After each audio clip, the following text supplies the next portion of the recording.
Ito nakikita nyo sa aking likuran, may 5 siyang klaseng bagyo. In English, tropical cyclone, in Tagalog bagyo. Pinakamahinang bagyo sa 5, itong tropical depression. At sumunod, tropical storm, severe tropical storm, typhoon, and super typhoon.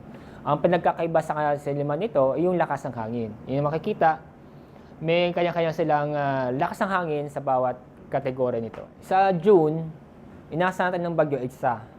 Sa July, 1 or 3. Sa August, 2 or 4. September, doon nagkakaroon 2 or 4 din. October, November is 1 or 2. And December is 0 or 1 o 1 or 2. Kasi ang average ng bagyo, papasok sa par pa lang is 18 to 21. Yung maglalandfall, dadaan sa lupa, mga 9 or 10 na bagyo.